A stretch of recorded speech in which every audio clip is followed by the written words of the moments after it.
บายดีสบายดีและสวัสดีจ้าพี่น้องสวัสดีFCทุกคนเนาะวันนี้ต้อนรับเข้าสู่ช่องที่ดีสาวเราเก่าจ้าพี่น้องวันนี้ก็มาพอกับสาวแกอยู่นะเพื่อนจ้าเอามาเปิดอาหารกับเมย์แต่สาวๆพอเมย์เขามานอนนะเนาะพี่น้องเขามานอนอยู่บ้านเขาสาวแคทเปิดอาหารก็คืออันบาวิกนะเพิ่นไปทำงานอยู่ฝั่งไทยเมื่อวานเนี่ยนางลูกความไปขี่ได้เนี่ยก็จะมาหลายอันนึงแต่สาวแคทไม่ได้ถ่ายคลิปเนาะนี่นกก็เลยเขามานอนเป็นเพื่อนจ้ามานอนเป็นเมย์ พ่อแม่เป็นเพื่อนเลยพี่น้องแล้วสิถ่ายบรรยากาศตอนเช้านี่เดินผมยูตาให้ผมหนามาหน่อยเรื่องสิถ่ายห้างกำลังสิเปิดห้างตอนเช้าตอนนี้ก็5 โมงตี5หักแจ้งเลยนะพี่น้องตี5สิเข้า6 โมงแล้วหักยังแจ้งเนี่ยมาตอนเช้าขี้เท้ากับเบิ่งจากขี้เท้ากับหูนะว่าเขาหย่าหันตลอดเรื่องข่าวก่อนนะตอนเช้าคืมฝนสิตกนี่แหละแต่เก่านี่5 โมงนึงก็แจ้งจังปางแล้ว5 โมงเช้า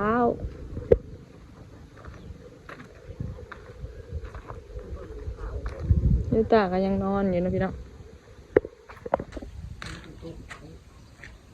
ตอนเสาร์ฝนสิตกเลยคึมนี่พี่น้องคึมฟ้าคึมฝนแห้งน้องพี่น้องเปิดห้านเรียบร้อยแล้วเมื่อเสาร์นี้เนาะเราก็ได้ขายไปหลายบาทแล้วอันนี้1ขายให้น้องยูตาลูกสิ่งกันละ1ในเดียวนะ1 มื้อละ3นี้เนาะพอมาหลายห้านอาหารอันนี้ทางนี้ขายน้ำจ้ะพี่น้องสักแค่ก็สิออกไปเจาะพอกหมูก่อนเนาะเพราะว่าบาวิเพิ่นอันบ่ได้อยู่เลยเดี๋ยวสิออกไปส่องเมืองมีตะปูกับหญ้าเลยเบิ่งคอกหมูอยู่สักแค่ก็อยู่กับน้องวิตาแล้วก็แม่เขามานอนนะเป็นหมูคือสักแค่ได้ว่าอะไรเนาะเพิ่นไปทำงานอยู่ฝั่งไทยเขาเนาะถ้าก็ไปแล้วมื้อนี้แหละวานนี้แหละมื้อนี้ก็เริ่มงานแล้วเข้าออกมาหน้าเนาะพี่น้องออกมาหอดเลยเนาะออกมาเบิ่งหมูนี่แล้วจะพาเบิ่งเฮ็ดเนาะแม่ย่าเพิ่นไปหาเฮ็ดนี่แหละได้เฮ็ดจักดอกเด้เอาเบิ่งมาพี่น้อง สิไปขอหมูเนาะโอ้ยได้เฮ็ดดอกเดียวดอกใหญ่ไปแล้วไปเบิ่งหมูหน่อยพี่น้องพัวเฮาว่าโพดลงโลดเพิ่นน่ะพอถา2 3 มื้อยังมันผ่านมาเลยได้ถึง ดมเอาเหล่าป่าจ้ะพี่น้องมันกำลังสิย่างล่ะไปขอหมูเนาะ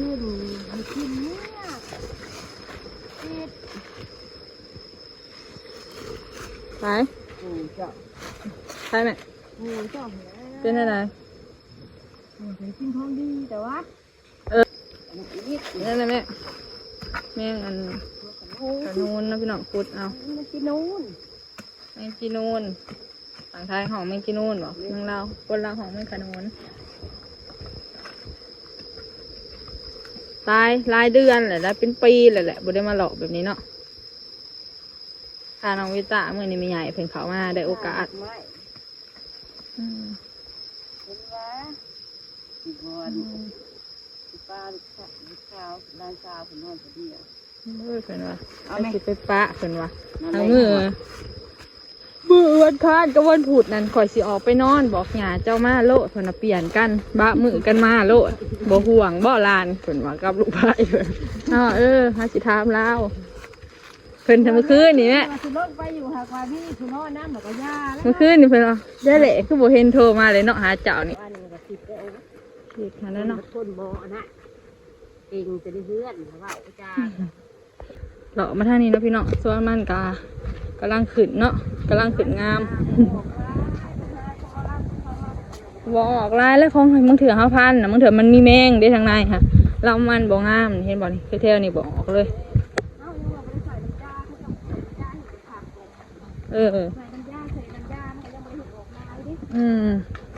นี่นี่ออกอยู่เด่นเท่านี่เท่านี่เป็นตาสีคุดขักบ่เลยพันเนาะแม่พันมันแจกนะบ่นี่ละคุดหยาบกว่าหมูนี่ต้นนี่พี่น่ะครับบุมาห่อพี่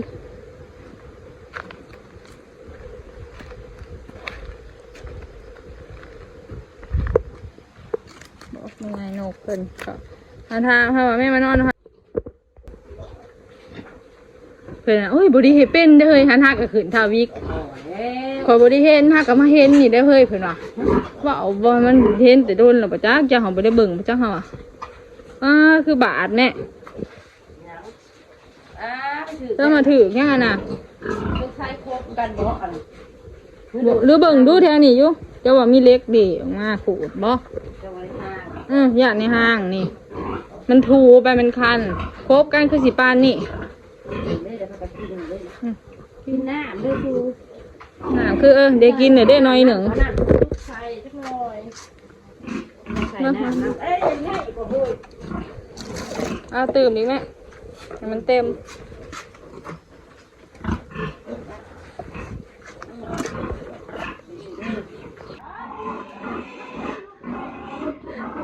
มันอยากออกมาเลยเราจะขอมูลด้วยสิอย่างหลอกขาวปลานะพี่น้องไปหาหลอกเมืองเฮ็ดกับไม่ใหญ่แหละใหญ่แหละไม่ใหญ่แหละไม่ลงมาแค่นี้น้ำแล้วขี้งูอะไรลงมาแถวนี้มันถือแค่นี้มันอยู่บ่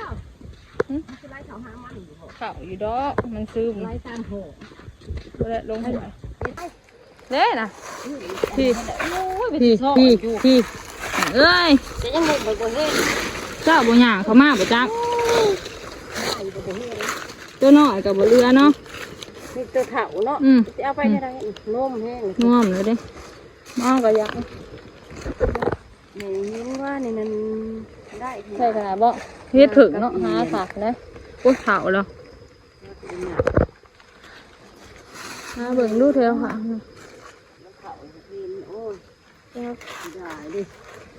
ไปอีกนี่ได้นี่เขามาขี่นี่เจ้าไปจ้ะ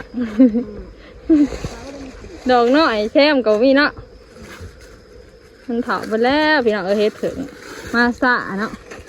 มาสะดีกว่าบ่มาผ่านมาเห็นตอนมันเผาปลาหนองอยู่ตะอยู่น้ำไม่ใหญ่หนุก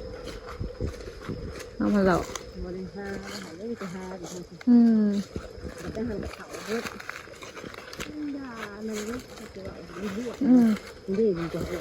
โอ้ยเผาแล้วแม่หนาวพ่อ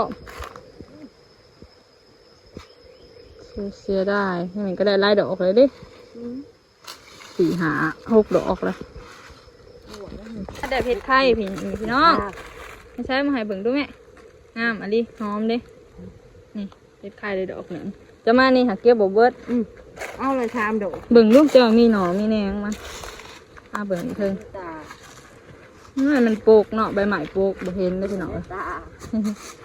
ตาหากินเจ้าค่ะมากลางคืนยังเห็นเอาบ่เห็นไม่เห่าตาบ่ดีแล้ว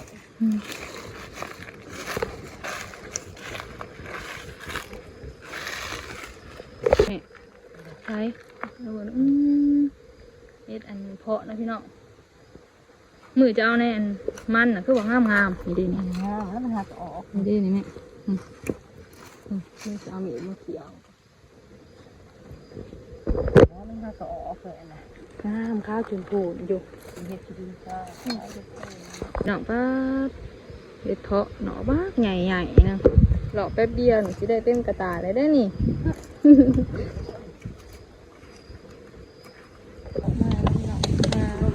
บ้านเขาเอาบนโต๊ะนี่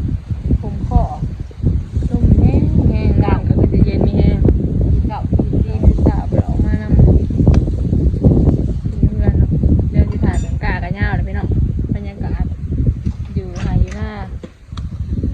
าพี่น้องกเริ่มเงาแล้วได้นี่ต้องถือเจ้าได้ดำเนาะ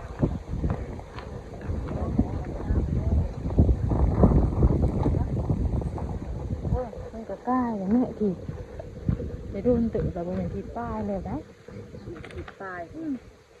แบบนี้ติดป้ายก็ตาไหวกะมันสิแก้กันตาโดนคอผ่าคอพนแหนางแมวนี่เนาะตาโหนากระเมนบ่แม่นตากะนะหรือเขามีแต่ทั้งพุ่นเนาะขาวหวานเนาะ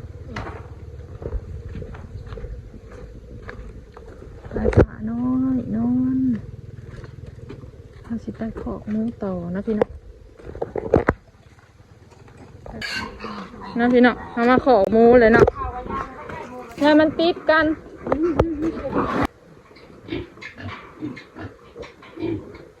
มาเขาก็มาล้างขอกหมูนะพี่น้องกับแม่แหละเนาะ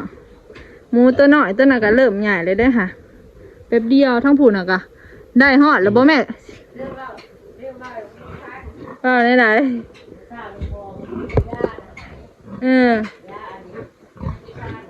เออ